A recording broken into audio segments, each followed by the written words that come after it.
Dobro večer svima, lijepi pozdrav. Dragi naši pisci, dragi naši gosti, draga publiko, dragi prijatelji kratke priče. Moje ime je Katarina Brajdić i u ime uredničkog kolegija Festivala Europske kratke priče želim vam dobrodošlicu na otvorenje 21. FEKP-a. Hvala vam što ste došli.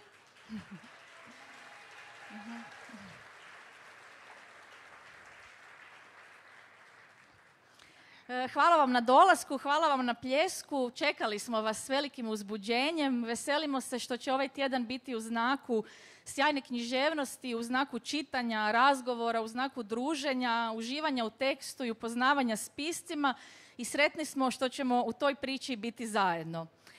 Tema ovogodišnjeg festivala, kao što znate, su promjene. Sve što nam se događalo u protekle 2 godine možemo promatrati kroz prizmu promjena i u našim svakodnevicama i globalno.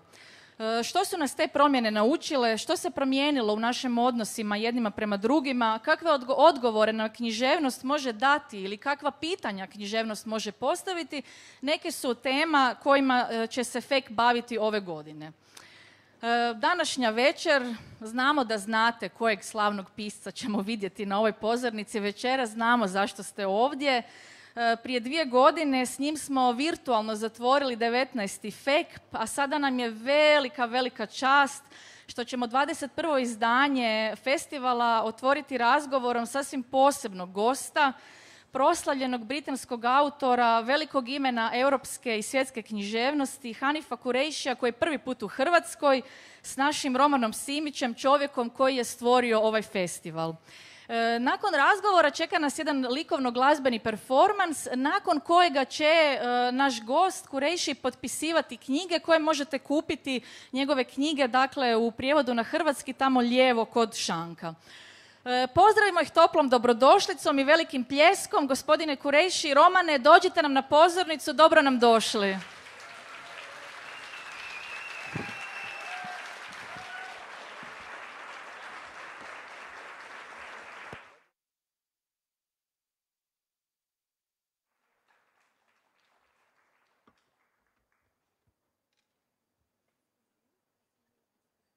Ja vas molim.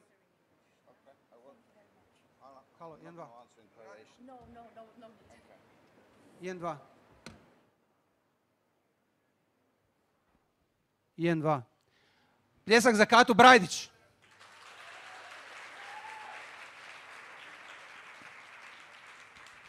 Ono što ne smijemo zaboraviti da Hrvoja Hefer prevodi.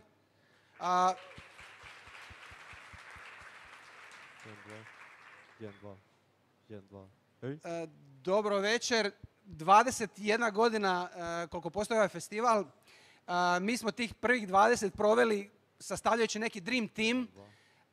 U tom dream teamu smo toliko puta ponovili Kureishi, da su nam ove godine došla 2 Kureishija i zato vas molim golem pljesak za Hanifa i Karla Kureishija.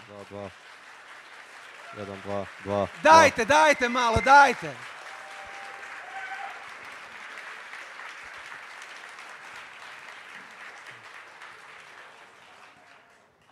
Hanife, dobrodošao. Sutra Karlo, tvoj sin, ima u 5 u Buksi razgovor sa mladim Svenom Popovićem. Ti si u životu surađivao sa jako puno umjetnika, sa kazališnim umjetnicima, sa filmašima, sa koreografima, sa glazbenicima. Kako je surađivati, imaš 2 sina koja pišu, kako je surađivati sa obitelji? Je li te to nečemu naučilo?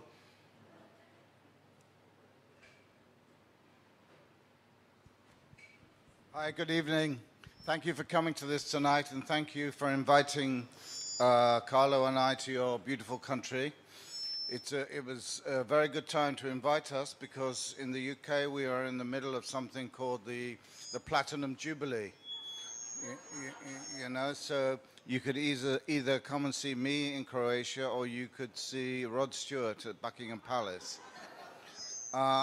It's really great to be here. My son Carlo has been here many times and has told me so often what a beautiful country it is. So I'm very happy to be here at last. Roman has asked me a question about collaboration, and as he says, I've worked with, I've even worked with choreographers, musicians, and of course directors. And the one thing I guess I would say about collaboration, because I'm sure everybody in this room is a writer. Somebody told me the other day at least 20% of the world's population are writing novels, so I'm sure 20% of the people here are writing stories and novels. I would like to say that collaboration, working with other people, is a real pleasure because we spend all our lives in a room alone with the door shut, scratching away. During the COVID, somebody said to me, what is it like not to go out for 2 years? I said, I haven't been out for 25 years. For me, it's the same. But the pleasures of collaboration are the pleasures of being able to do something with somebody else that you couldn't do yourself. So to work with a director in the theater or a director in the movies or to work with a musician or whatever, you suddenly find that you are producing work that you didn't know that you had inside you. And so the pleasures for me of working in the theater or working in the cinema or even in working in dance, which I like to do, is to be able to do something that I couldn't do myself. And you could say that about sex or you could say that about love. You find somebody else and with them you can achieve something that you can't achieve on your own. But of course in collaboration there are many arguments, there are many difficulties, and I've had terrible fights with some of the people that I've worked with and awful disputes. Sometimes these awful disputes are really useful and they're really good conflicts and good arguments, but sometimes they can be terrible. So there is a price to be paid for collaboration, but also I would say it's one of the most beautiful things because it enables you to fly to places that you would never be able to go by yourself. Prvi tekst, Hanif, tvoj koji sam pročitao bio je tvoj prvi roman Buda iz predgrađa u odličnom prijevodu Borivoja Radakovića i sjećam se kako je na mene djelovao. To je bio kao nekakav udarac slobode, drskosti, raspričanosti, svega je bilo unutra i onda mi je s druge strane bilo neobično kad sam u nekim tvojim intervjuima čitao da je zapravo tebi kao djetetu 50-ih u predgrađu, južnom predgrađu Londona, zapravo prva velika revolucija bila naučiti govoriti. Osloboditi se tabua, osloboditi se nekakvih granica, nečega što se nije smjelo. Gotovo kao u pričama Johna Cheevera, 50. godina, jedno što su njegove američke, a tvoje britanske. Kako si od te šutnje došao do tog slobode Karimovog govora? It's a really interesting question about writing. It's an interesting question about writing and about how you find your voice. How you find, you might write a sentence and then you'll know how to proceed and you write another sentence and you write another sentence. So I wrote my first novel. I'd written films and I'd worked in the theater, and then I had some money and then I decided to write my first novel, The Buddha of Suburbia. And I initially wrote it in the third person. He got up in the morning, he had his breakfast, he went to school, and I wrote quite a lot of it like that. And then when I read it through, it didn't have that sparkle. And then I switched it to the first person. And I switched it to a very ordinary, let's say, way of speaking, like a kid just telling you what happened at school, what happened with his parents, and so on. And then I wrote the line, "My name is Karim Amir, and I'm an Englishman born and bred. And I thought, that's the tone, that's what it should be like. And I just thought, write it as you speak. And there were books that I was influenced by when I was growing up. I loved Catcher in the Rye. You think of the first sentence if you really want to hear about it, you know, or Portnoy's Complaint. American writers from the 50s and early 60s, Saul Bellow, James Baldwin, of course, and so on. So it was that conversational style. And once I got that going, then I just wrote and wrote and wrote, and I'd lived it already. You know, I'd experienced it. I knew the characters. I knew the scene. So it was relatively easy, but a real pleasure. It was a real pleasure to write. It was really funny to me to write. And what you want is, as a writer, is to convey your own pleasure in your writing to other people. Sad si onom što si vidio oko sebe.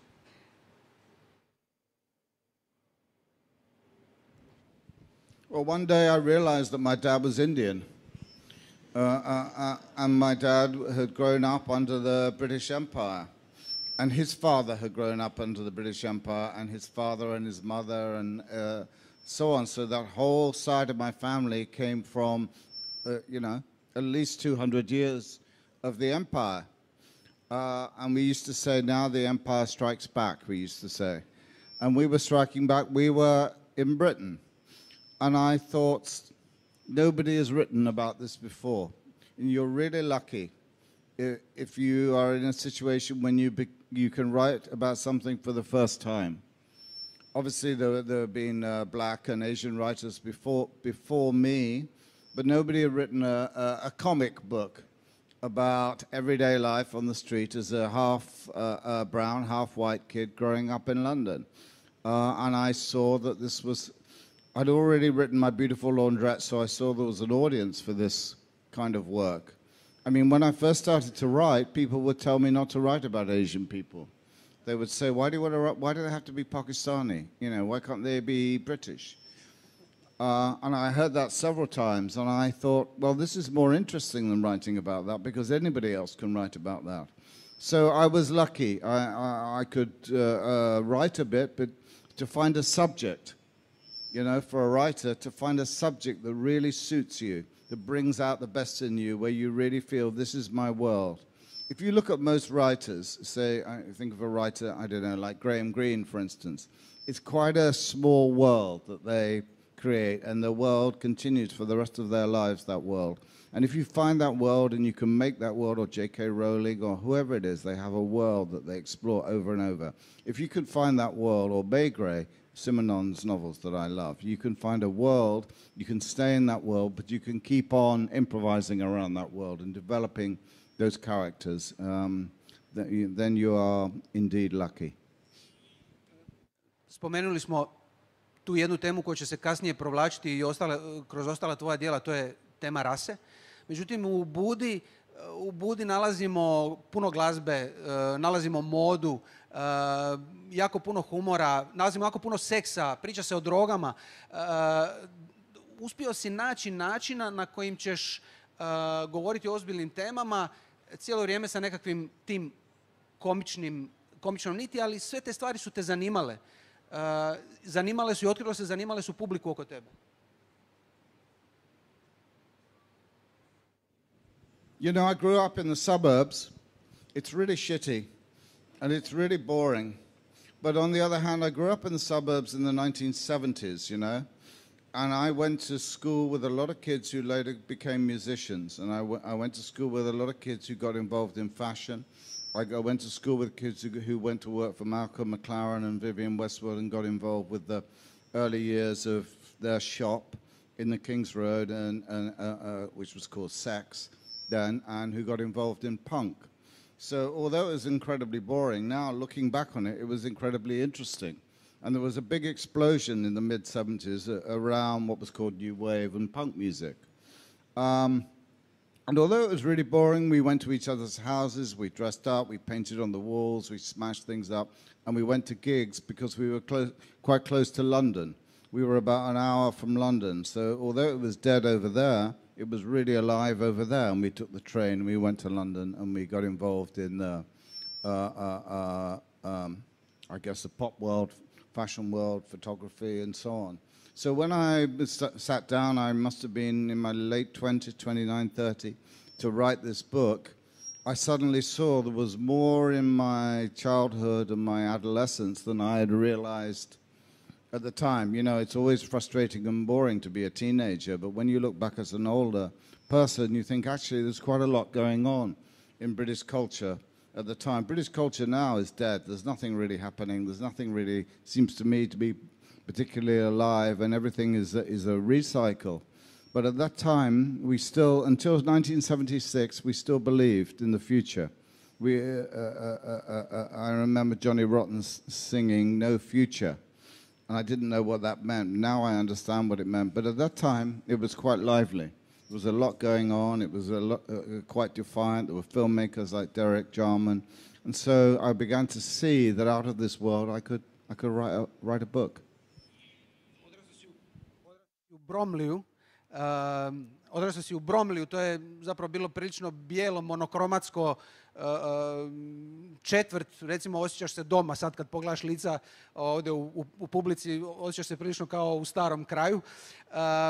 Međutim, iz tog kvarta iz kojeg si tako jako želio pobjeći, spomenuo si, prošao je kroz njega jako puno važnih ljudi. David Bowie je išao u istu školu kao ti 10 godina prije. Bilo je Sue and the Banshees, onda osoba koju ovdje ljudi obožavaju, to je Billy Idol. Ko voli Billy Idola, neka mahne. Eto. Dakle, svi oni su prošli, i ono što si sad malo prije spomenuo, najuzbudljivija umjetnost dolazila je iz gej klubova, dolazi sa ulice, iz radničke klase. Kako gledaš sada? Što je kreiralo taj nekakav, tu masu nekakvih kreativnih glasova? It seems very funny to me that you cheer for Billy Idol. When I knew him, he was 14, and he was called Bill Broad, and he used to wear little John Lennon glasses. And we went on holiday once. We took a train. We got on this train, and when we were on the train, he said to me, he made me, which is I put in the Buddha Suburbia, he made me throw my watch out of the window. He said to me, throw your watch out of the window. So I took off my watch, I threw it out of the window, and he said, where we're going, time doesn't matter. And then he gave me a tab of LSD. And I'd never taken LSD before. And there were about 4 or 5 of us from school. We were on this train, and we took this tab of LSD, and he said, man, we're never coming back. So we went off on this train. We got off the train. We took this LSD, and we parked our tent, and we tripped out all night. When we woke up in the morning, there was a policeman standing at the entrance of the tent, and we looked around, and we realized we were in a children's playground in a park. We obviously thought we were going to wake up in San Francisco.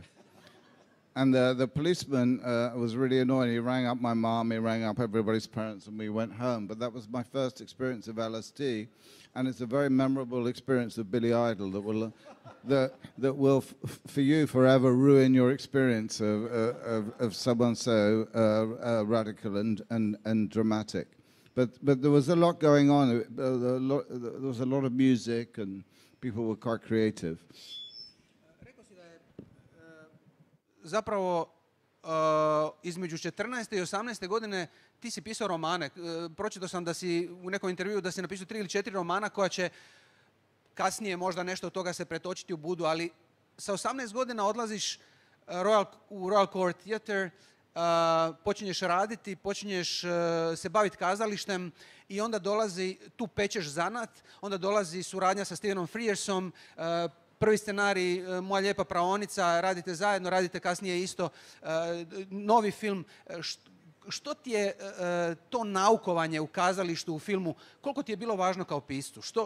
Što je u tebi proizvelo, gdje te učvrstilo, što je promijenilo? It was a really big deal for me when I went to work in the theatre I think, yeah, I was 18. It was my first day, and they gave me a job, and it completely changed my life because it was the first time I'd ever met people who had been professional artists. I'd never met anybody who'd made a living as an actor or a director or a writer or a producer in the theatre before. And suddenly I was with this mostly really extreme homosexual group of really brilliant directors, actors and writers. And they spent their whole day talking about culture. I came from quite a rough suburb, you know, and where they hated culture. They thought, you know, if you mentioned culture, that you were pretentious or you were showing off. So to move into a place where theatre, acting, writing, making movies was at the center of their lives, it completely changed me. Because I thought, I'm going to be fucked otherwise. I'm going to have to stay in the suburbs. You know, I'm going to have to work in the suburbs. You have kids when you're 22, 23 in the suburbs, you know, and then you retire when you're 50. That was the program. Keith Richards said in one of his songs, I don't want to be like my dad. I don't want to have a job and work 9 to 5. And that was, for me, the breakout. I went to work in the theatre and I began to write plays. I worked with directors. I work with actors. And if there's any young writers in the room here, I really encourage them to work in the theatre because you really learn a lot with actors saying their lines, the structure, the organization of a play. You know, it's just the actors on a stage speaking to you. It's very stark. There's no hubbub as there is with movies, let's say. So I learned a lot working in the theatre, yeah. Reci mi, kad je krenula serija Buda iz predgrađa, to je bila BBC-eva produkcija, čini mi se, glazbu vam je radio David Bowie. Kako je zapravo bilo doći do Bowija, kako je bilo, je li ta scena bila mala, ta kreativna scena? Filmove su radili tada Peter Greenaway, Ken Loach, kako si se tu snalazio?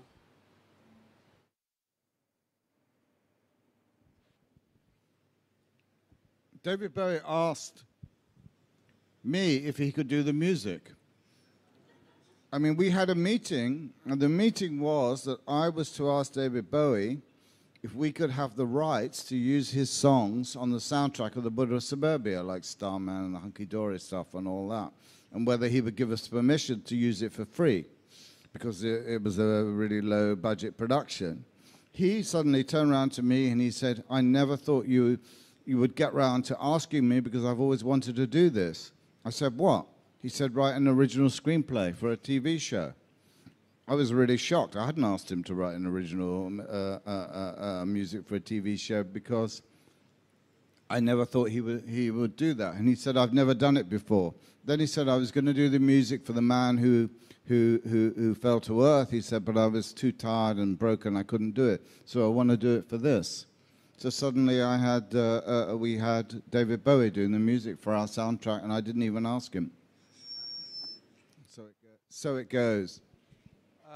Hoćeš li nam pročitati komad Bude, komad teksta po tvom izboru, malo da ljudi čuju ko je zaboravio i ko još nije kupio knjigu koja je tamo? Ja vas molim pljesak za Hanifa Kureishija koji će nam čitati.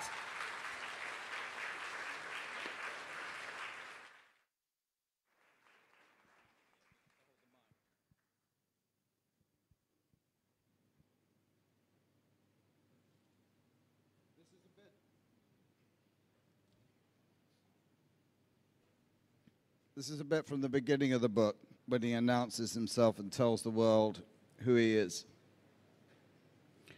My name is Karim Amir, and I'm an Englishman born and bred, almost. I'm often considered to be a funny kind of Englishman, a new breed, as it were, having emerged from two old histories. But I don't care. Englishman I am, though not proud of it. From the South London suburbs, and I'm going somewhere. Perhaps it's the odd mixture of continence and blood, of here and there, of belonging and not, that makes me restless and easily bored. Or perhaps it was being brought up in the suburbs that did that to me. Anyway, why would I search the inner room when it's enough to say that I was looking for trouble, any kind of movement, action, and sexual interest I could find. Because I have to say that things were really gloomy, they were really slow and heavy in our family. I don't know why. Quite frankly, the whole thing was getting me down, and I was ready for anything. One day, everything changed. In the morning, things were one way, and by bedtime, they were another. I was 17 years old.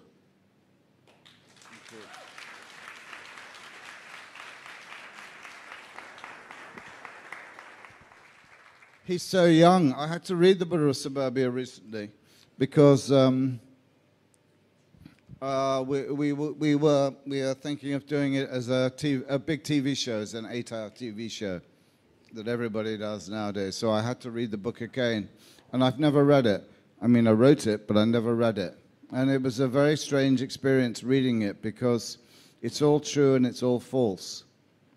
I mean, what you leave out when you read a book are how incredibly boring it was to grow up in the suburbs. If you read this book, you think, fucking hell, they had a good time every night. It was wild there. It was like, you know, Paris.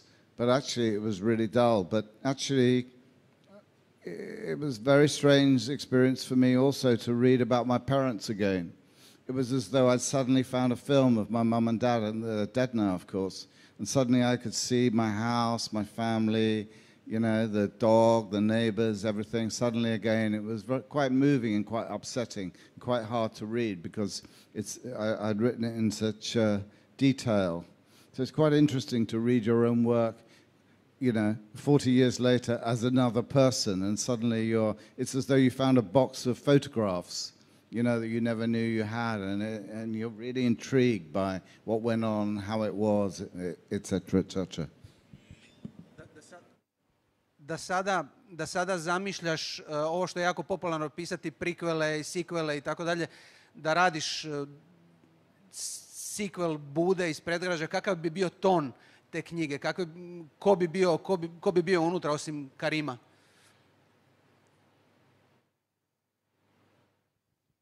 I did write a sequel to The Buddha of Suburbia. I wrote a sequel called This Is the End. And there's a character in it called Pike, who's a theatre director. And I wrote a sequel probably about 25,000 words. And Kareem goes to see Pike at the end of his life. And Pike, the theatre director, has been cancelled. He's been busted for various sexual misdemeanors. And his life is really fucked. He doesn't have any work. He's living in one room. And Kareem goes to see him, and they talk about the past. They talk about the sexual abuse that Pike may or may not have done, Kareem, the new atmosphere of political correctness, and so on. And it's just a conversation between the two of them. I wrote it, but I never published it. Friends of mine have read it, but I never published it because it's not funny. Sorry, excuse me. It's really serious and it's quite sad. The book has a comic tone because it's written by a 17-year-old. When you're 17, the adult world is really funny. The adults, my dad, we used to piss ourselves laughing at my dad and the things he used to do, the things he said, how bizarre he was. But when you're older, it's much sadder and more truthful because you're not cynical in the way that young people are. So I did write a kind of sequel, but it was really sad. I couldn't put any jokes in it either. Tvoj otac je također bio pisac. Kako je reagirao? Znači, kad je buknula priča sa Budom i prije toga naravno sa mojom lijepom praonicom, sad si rekao, smijao se. Jesu li se prepoznavali roditelji? Jesu li se ljudi s kojima si se družio prepoznavali u knjizi?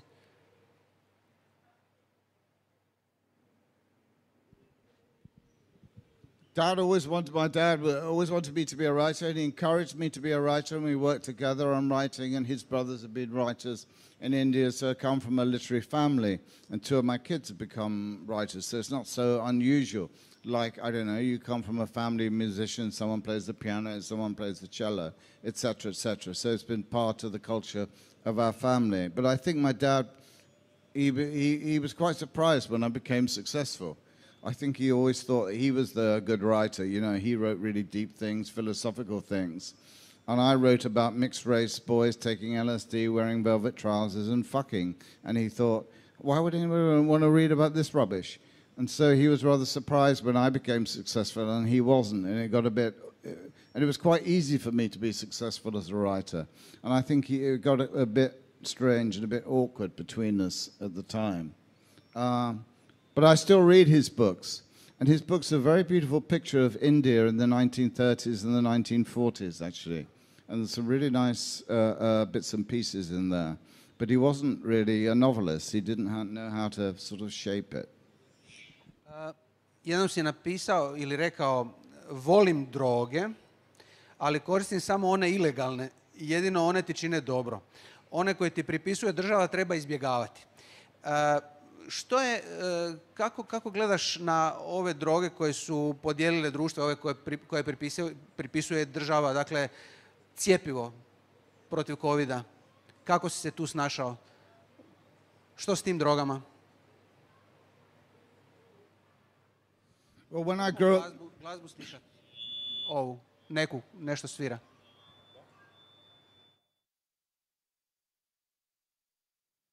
When I grew up... Is it okay? Can you hear? When I grew up, I grew up at a time when everybody was taking drugs, and we would take LSD at school and speed because it was so boring. It was really boring in the suburbs. There was nothing else to do. But if you took LSD, it really cheered you up. It made the day swing, as it were. And also drugs at that time had a huge influence. You think of Sgt. Pepper, you think of all the music around 66, 67, 68. It's influenced particularly by LSD, and later on by cocaine and heroin and so on. So I've always been, let's say, a drug enthusiast, though many friends of mine have died as a result of overindulgence. But it had a big influence on our time, on our friendships. And later on, of course, there was ecstasy, a drug which I much prefer to LSD, and had a huge influence on drug culture, on dance culture, on the music of the time, and the fashion and all that. So I think that the drugs have been a big part of, let's say, cultural progress.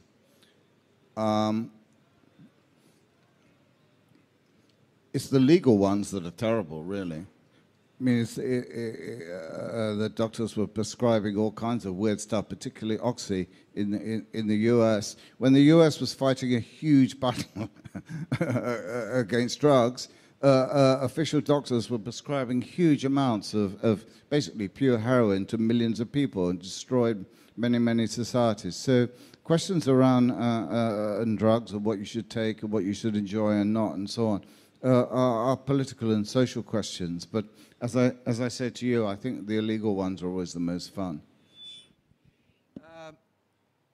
90. godine nešto se, nakon što su objavljeni Raždijevi sotonski stihovi, nakon što je objavljena fatva, počinješ se zanimati za ovu neku političku radikalizaciju zajednice, muslimanske zajednice, kako su je... Zapravo, zanimljivo je zapravo i taj switch. Ljudi koji su bili nazivani Azijatima odjednom se nazivaju muslimanima. Religiozna odrednica koja naravno se aplicira na zajednicu koja je puno raznovrsnija od ovog religioznog aspekta. Ti ideš okolo, razgovaraš s ljudima, nastaje tvoj Black Album, nastaje My Son the Fanatic. Kako ti je bio taj period? Što te je tu zanimalo? Hoćeš nam opisati nešto oko tog vremena i te zapravo situacije oko Raždija u Britaniji tad? Well, I first met Rushdie probably in 1982. He was doing a reading with Calvino. And there was a dinner, and I met Rushdie, and I think he'd just published Midnight's Children. And Midnight's Children was a sort of revelation to us. It was a real revelation because suddenly he brought in the rest of the world. Marquez, Gunter Grass, Indian myths. You know, if you read that book, it's stuffed full of other stuff. and he really mixes the pot up. So it was kind of world literature around the same time that world music was being discovered. So meeting him, and when I met him, I mean, to me, he was such an amazing person. He was so clever and funny and erudite, and I suddenly thought, fuck, that's the level, man. That's the level. He was so far ahead of what we've been doing in the UK. He came from India, so he was far more international, more sophisticated than we were. So it was a real turning point to me to have met somebody so impressive and so knowledgeable and such a brilliant writer, right? And that book really, I thought, wow, this is it. You know, we've really got to. And it was soon after that me and Stephen Frears and I made My Beautiful Laundrette. And then I did the bit of Suburbia, and I've been thinking a lot about Rushdie. And then, of course, as you say, in '89 there was the fatwa. And it was very, very heavy and very frightening and very bewildering, that whole period. And then in the 90s, I started to explore what this radicalization was. And I remember running into somebody in the street and saying to me, "What are you writing about?" I said, "I'm writing about Muslim fundamentalism." He said, "Well, who's going to be interested in that?" And I thought, well, I am. And I wanted to know what was happening to this community. This was a new thing that was happening to this community, something I also noticed in Pakistan. So I started to write about this deviation that the community had taken. My dad had come from India to England and wanted us to be English. He wanted us to fit in here. He even wanted me to change my name. He said, "Why don't you change your name to something like, I don't know, Peter or Paul?" So very briefly, I called myself Paul McCartney. I thought that was a really good name to have in order to be English. But these kids, they didn't want to integrate. In fact, they wanted to destroy British society, and they wanted to set up an Islamic state. I remember them talking about that. So I just got very interested in this stuff and what was going on and how weird it was. And I wrote a story, My Son the Fanatic. I wrote a movie. I wrote a novel and some other essays and stories about this stuff. I was really interested in this deviation that the post-colonial world had taken, actually. It was really worth writing about, and I think it was quite early when I began to write about it, obviously long before 9/11. Zašto misliš da je došlo do tog tipa radikalizacije? Ti si, dakle, tvoj protagonist u Budi, hoćeš još više svega. Hoće zabavu, hoće seks, hoće drogu, hoće ludi provod, hoće umjetnost, hoće biti kreativan.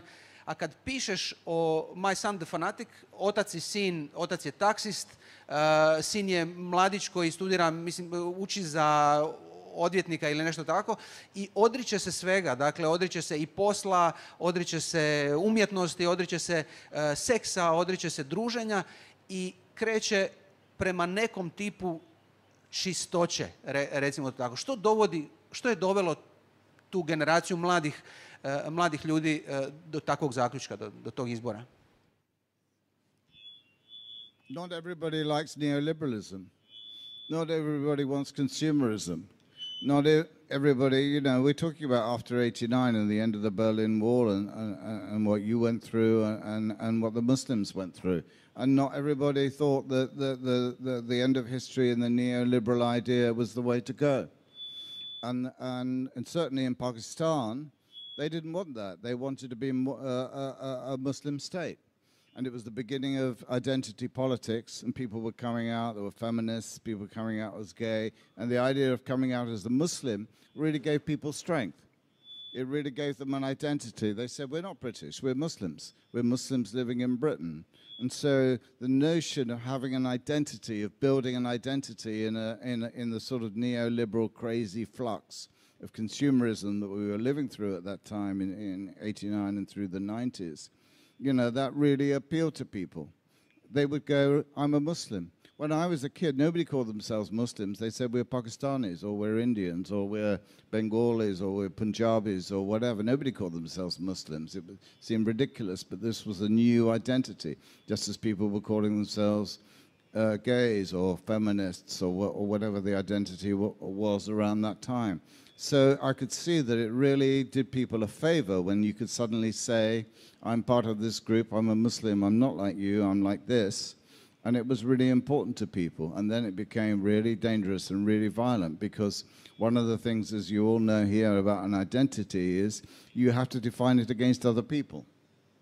You know, and they were living in the West, and they hated the West. They hated what they thought was the filth and corruption of the West. And they believed in some kind of ideal of some kind of purity. And I found all this, as you say earlier in your question, I found all this really strange and bizarre, and began to write about it. Zanimljiv je i način na koji kako je Zapad reagirao, ili neki poznati pisci nakon fatve Ruždiju tipa Le Carré, Roald Dahl, cijeli niz pisaca reagirali su, kako bi rekao, gurajući Raždija u vatru, bacajući Raždija u vatru i na neki način povlađujući tom malom broju ljudi koji je radikalizirao zajednicu.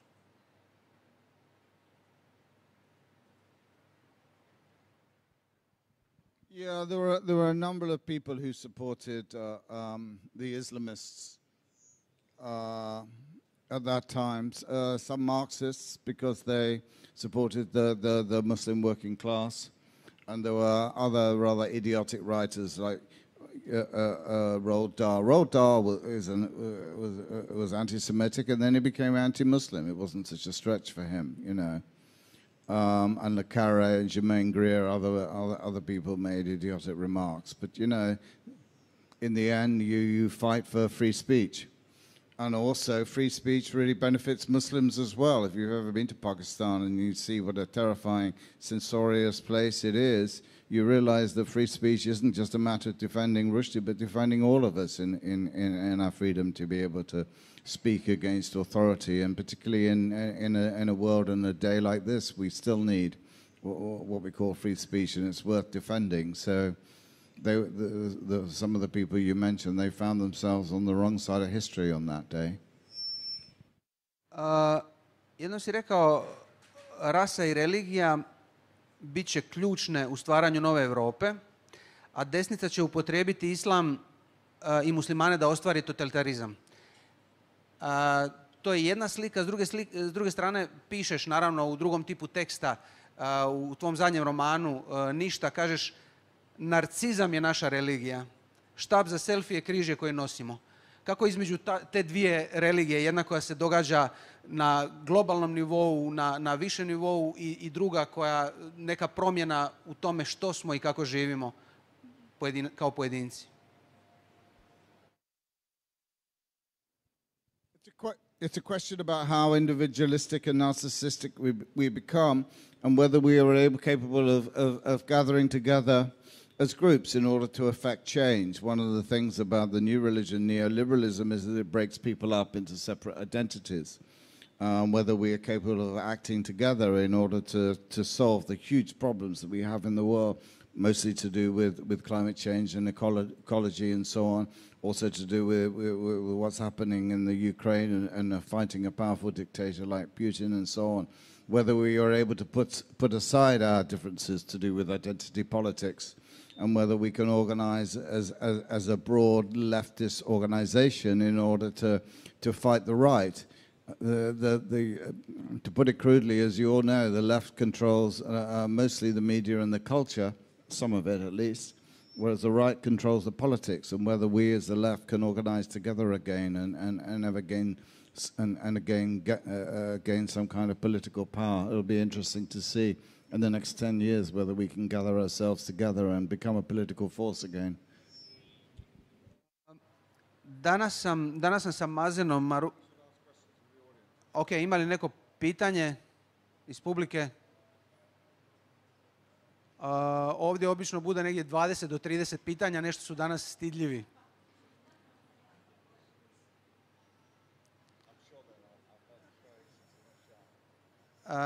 Evo, dok oni smisle, ja bih te još pitao jednu stvar. Danas sam sa Mazenom Marufom razgovarao o tome kako u tvojim knjigama eseja Love plus Hate ili What Happened kako miješaš priču i esej. Bez, svi su, dakle, priča uz esej, esej uz priču, jako slobodno djeluješ kao pisac. Nema ladica, ne odvajaš. I kako gledaš uopće na te podjele fikcija, ne fikcija? I na kraju krajeva pitaću te nešto o priči, jer ovo je ipak festival kratke priče.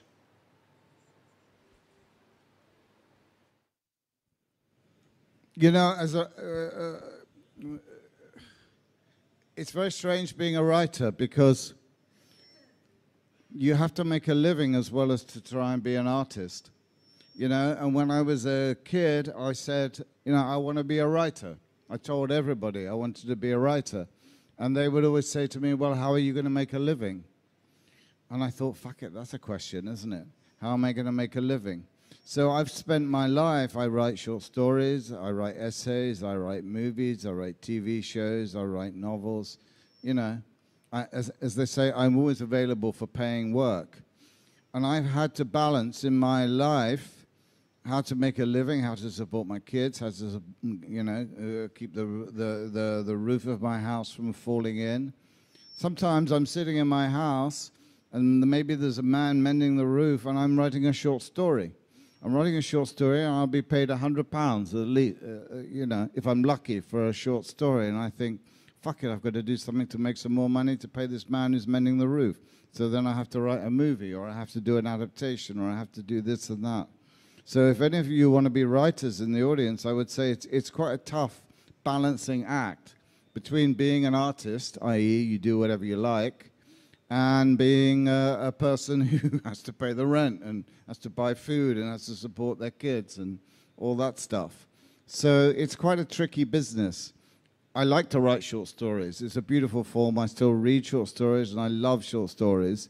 But I can't, there's no way. John Cheever made a living writing short stories. There isn't anybody in the world today who can make a living writing short stories. So you have to do other things.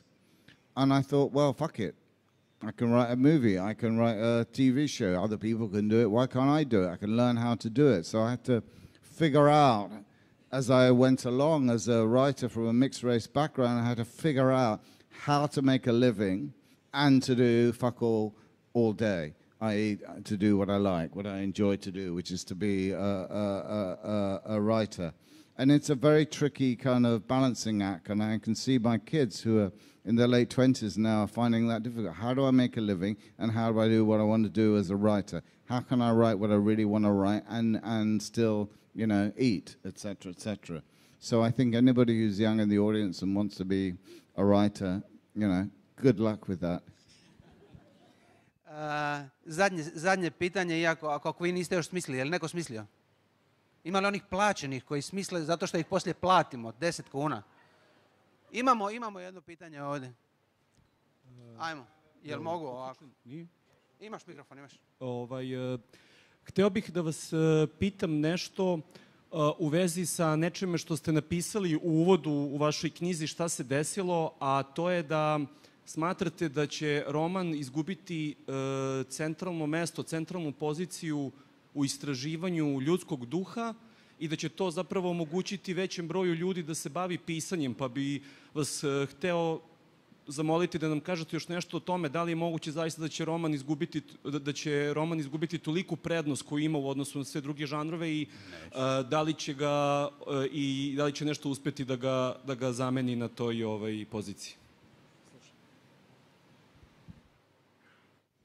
It's an interesting question because during the time that I've been alive, you would say that there were different forms who were let's say, the major forms for artistic expression. In my day, it was pop music. Other times, it's the movies. At the moment, I would probably say that it was television is the most interesting form where the most intelligent people are probably working. But people still write novels and they still read novels. I love novels, and I still read novels, and I will read a new novel tomorrow by somebody who had written a good one. So these forms, being a central form isn't so important, you know. The fact is, if you write something beautiful and other people want to read it, that's the only thing that matters. If one person says to you, I really liked your essay or your story or your book, that's enough for me, you know. So I think being a central form, I mean, when I was a kid, the main writers in the world were the big American famous, you know, Joan Didion, Truman Capote, Norman Mailer, Gore Vidal, James Baldwin. That generation of American writers was incredible. So the novel was powerful. Now it's all gone. I doubt whether anybody very much reads either John Updike or Saul Bellow. It doesn't matter, but people are still reading novels and people are still writing novels. So it still matters. Whether it's a central form or not is really irrelevant. All that matters is what is the contact that happens between the artist, the writer, and the reader. Something happens to you when you read something really beautiful, really moving, really important. And to me, that's the magic. That's the magic bit.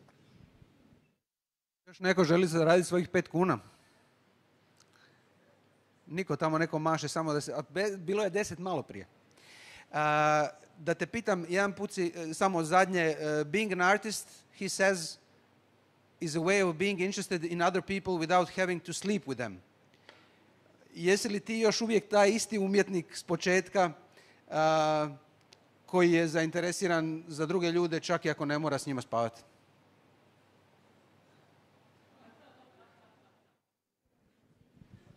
Yeah, I read books and I watch movies and I read stuff so I don't have to leave the house. It's a way that you can be really intimate with other people. You feel really close to them. When you read a novel, if you read The Buddha of Suburbia, you're really close to something about me when I wrote the book. And then when I read a book, I'm very close to the author. It's a kind of intellectual, emotional intimacy that isn't physical. And I love that. I love the idea that you could be close to somebody through their words without actually meeting them or having, as you put it so kindly, without having to sleep with them. Because it's a beautiful form of intimacy, of contact between human beings, which is why we write books, because we can reach another person.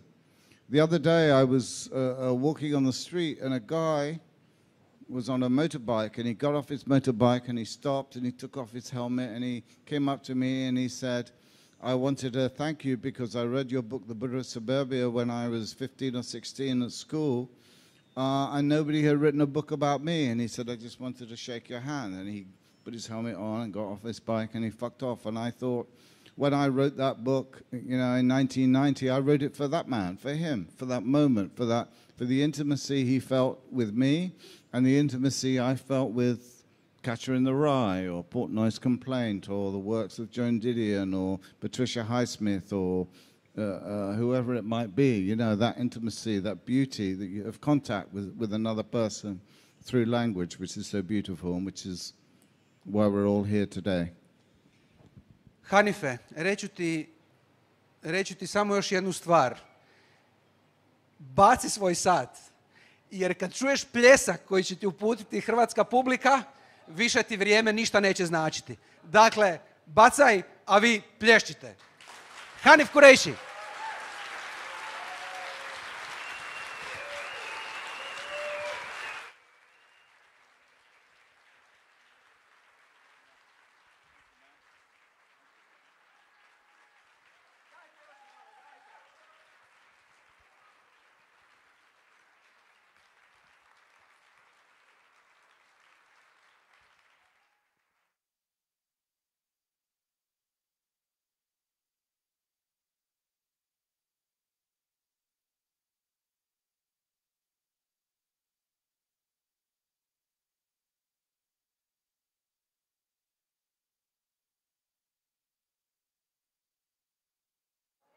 Stvarno bilo nešto posebno, hvala još jednom. Podsjetila bih dakle da će Hanif Kureishi potpisivati knjige nakon naše sljedeće točke. Knjige možete kupiti tamo lijevo od šanka. Što nas čeka sljedeće? Nešto potpuno drugačije. Na festivalu Europske kratke priče uvijek smo voljeli povezivati kratku priču i druge žanrove, književnost i druge umjetnosti, pa smo sada za ovo otvorenje za vas pripremili jednu malu multimedijsku poslasticu. Imamo jedan likovno-glazbeni performans spektakl koji će spojiti slikanje i glazbu uživo. Nastupit će Danijel Žeželj, Alen i Nenad Cinkauz i Marko Kvarantoto, a kao mali uvod u ovu dinamičnu simbiozu s autorom Danijelom Žeželjom na pozornici će razgovarati Tatjana Peruško. Dobrodošli, molim topli pljesak.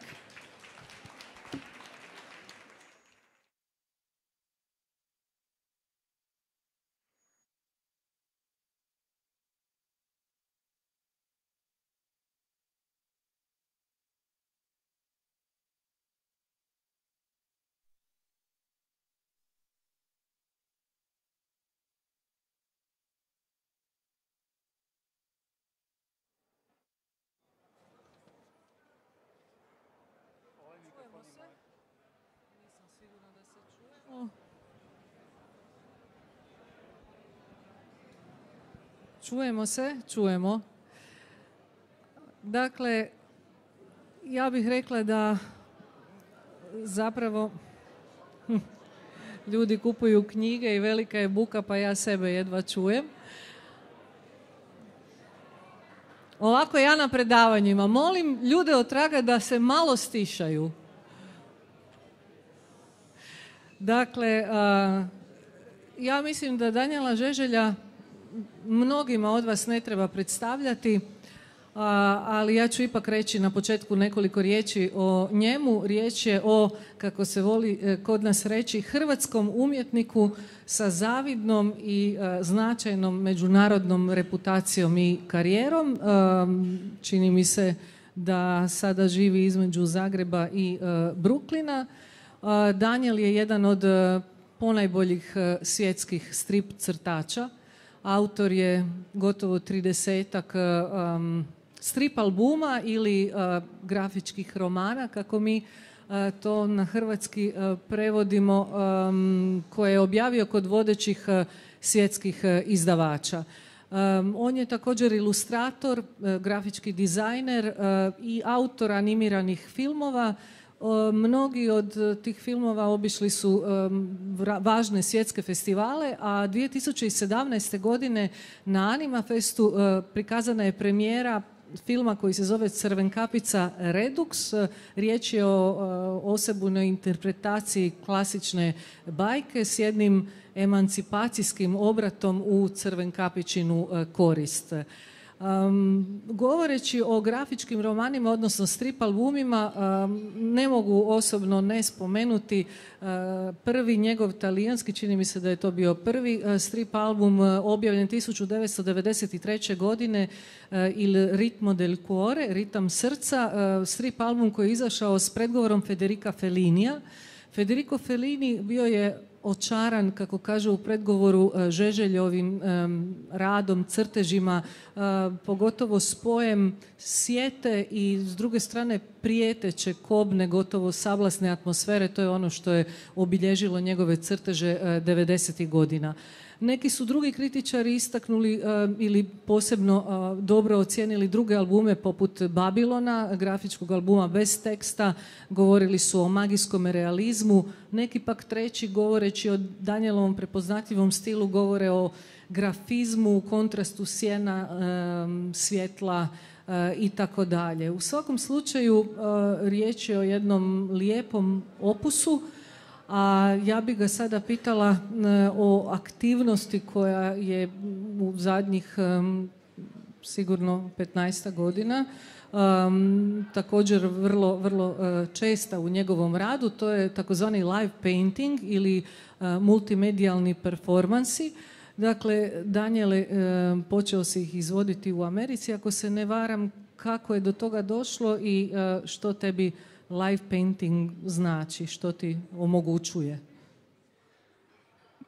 Pa, ti performansi, jer nema nekog boljeg termina, opisati ih je bio pokušaj nekog spoja glazbe uživo sa slikanjem uživo. Meni je glazba osobno jako važna, a posebno mi je bilo važno doživjeti koncerte u nekim, recimo, formativnim godinama i kasnije. Uvijek su mi to bila jedinstvena iskustva i razmišljao sam da li postoji neki način da se slikanje direktno poveže sa tim medijem. jer samo po sebi slikati pred ljudima je neprirodno. To nije nešto što je tom mediju. On nije za to. Slika se u zatvorenim prostorima, slika se u nekakvom svojoj intimi i sam proces je takav da zahtijeva puno nekakvih korekcija i ispravki i taj put traje i sam po sebi nije posebno zanimljiv. Tako da kroz nekakve godine se došlo do recimo mogućnosti da se slikanje prezentira ljudima na ovaj način i da samo po sebi u spoju sa glazbom možda ima nekog smisla, a tu nije i nevažna jedna određena dramaturgija i narativna linija koja postoji i koja mislim da je i opravdava u stvari i tu izvedbu samo po sebi i to povezivanje, direktno povezivanje sa glazbom. Tebi je zapravo jazz očito dosta bitan, on te od početka prati i u line paintingu, a vrlo je često prisutan i u animiranim filmovima i posvetio si mu čak neke strip albume. Radio si s mnogim glazbenicima, ali u zadnje vrijeme često radiš s ljudima koji će večeras svirati dok ti budeš radio. Kako je došlo do te suradnje? Pa da, tih suradnje je bilo puno. Ja sam u stvari odrasao na punku i to je bilo nekakav prvi moj doživljaj glazbe koja mi je nešto značila. Jazz sam otkrio kasno, ja nisam imao pojma o tome, ali zapravo nekakva energija glazbe je ono što u nas ulazi i što nam nešto daje. I sad, budući se radi, ovo je jedna vrsta eksperimenta, slikanje uživo i glazba uživo, to je jedna forma koja se konstantno i mijenja i jako ovisi u stvari o svima onima koji sudjeluju u tome. Tako da je ovisno o tome s kim sam radio i u kakvom prostoru se radilo, se jako mijenjalo taj performans sam po sebi. Sa Alenom i Nenom sam počeo raditi prije nekoliko godina i zapravo prva suradnja je bila na animiranom filmu. I onda smo počeli zajedno raditi te izvedbe. Tu je i Marko Korantoto na bubnjevima. I njihova energija, njihov pristup glazbi i zvuku kao takvom, zapravo, kako je to Alen rekao, oni se u stvari prije svega bave zvukom i kontrolom zvuka. Meni je izuzetno inspirativna i zapravo jedna od najboljih suradnji ovakve vrste koje sam ikad imao. Inače si u svojim strip albumima često zapravo znao ostvarivati suradnju i s književnicima i sa scenaristima, ali i recimo s Alešom Kotom, češko-američkim piscem, zatim nekim si autorima kao što su Majakovski i Harms odao na neki način počast u svojim albumima, no mene večeras ovdje zanima pogotovo je li ti kratka priča kao forma nešto značila. Ona je također prisutna u svom radu, nacrtao si jedan strip album, mapu po prema priči Olje Savičević-Invančević pod naslovom Pederi. U stripu ona nosi naziv Ljeto. Dakle, da li ti pak kratka priča, čini li ti se da je to neki oblik koji uz glazbu i tvoj crtež ima šanse, ima neku dobru perspektivu? Kako rezoniraš s kratkom pričom u odnosu na druge forme? Da li ti ona donosi nešto drugo? Pa, kao forma, ono što je meni fascinantno kod kratke priče, kod dobre kratke priče je to što je priča je jednim dijelom napisana, a uvijek postoji jedna paralelna priča koja je između tih redova. Kratka priča uvijek u sebi sažima puno više nego što je u samim riječima i rečenicama. I to stvaranje jedne, odnosno davanje jedne mogućnosti čitatelju da na neki način sudjeluje i kreativno, jer svaki proces čitanja je kreativan. Bolanjo je rekao da je dobrih čitatelja vjerovatno manje nego dobrih pisaca. I tu je zapravo, a kod kratke priče mi se čini da se vjerojatno kod poezije još više, ali zapravo da se dešava taj jedan moment prepoznavanja i otkrivanja onog nečeg što je između redova. Jako lijepo si to rekao. Večerašnji program inače nosi naziv Priča je konj i naziv je zapravo posuđen iz jednog Kalvinovog predavanja posvećenog brzini, gdje Kalvino kaže da je priča konj prijevozno sredstvo koje ima svoj pokret, kas ili galop, ovisno o putu koji treba prevaliti. No u najavi programa također se spominje Kafkino ime. Ja ću sada samo reći da sada kada znate da je priča konj, možda će večerašnji nastup nekom od vas ispuniti želju, skrivenu želju da postaneš Indijanac. O čemu se radi, vidjet ćete. Hvala.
Bravo, evo mislim da ćete se složiti sa mnom, ja se čujemo, mislim da ćete se složiti da je ovo bilo stvarno poseban, šta je bilo, ne čujete me, sorry, sad se čujemo.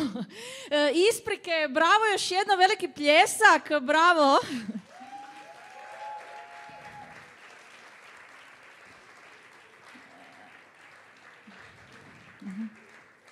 Mislim da ćete se složiti sa mnom da je ovo stvarno bilo jedno poseban doživljaj, dakle vidjeti ovako stvaranje nečega uživo. Obično na festivalu slušamo priče uživo, ali evo vidjeti kako se jedno umjetničko djelo stvara, evo za mene uistinu poseban događaj. Došli smo do kraja prve večeri, hvala Danijelu Žeželju, hvala braći Sinka uz Marku Kvarantotu, hvala svim našim gostima, Hanifu Kureišiju.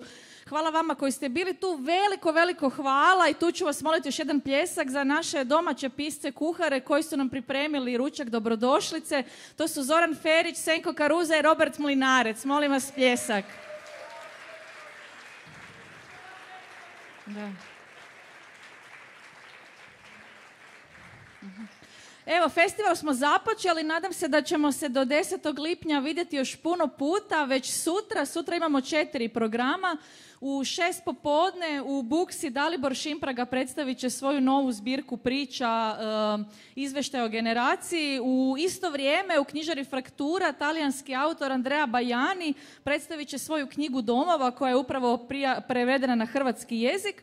U ovom prostoru, u 5. kupeu, u 7 sati, Boris Posnikov predstavit će nam jaka imena regionalne književnosti. Tu će biti Lana Bastašić, Rumena Bužarovska, Lela Kalamujić i Danilo Lučić i onda se vidimo u 8:30 ovdje na večernjem čitanju, kada će nam priče uživo čitati Andrea Bajani, Patricija Esteban Erles, Mazen Maruf i Mihael Fer, koji će spojiti ritual pripovjedanja sa glazbom uživo. U ovih 6 dana družit ćemo se s preko 40 književnika i umjetnika iz više od 10 zemalja na preko 20 programa u 2 grada, u Zagrebu i Zadru, uživo i virtualno putem prijenosa na društvenim mrežama i YouTube kanalu festivala. Dođite nam, 21. FEKP je započeo. I vidimo se van, idemo se družiti sa međusobno ispiscima. Hvala vam.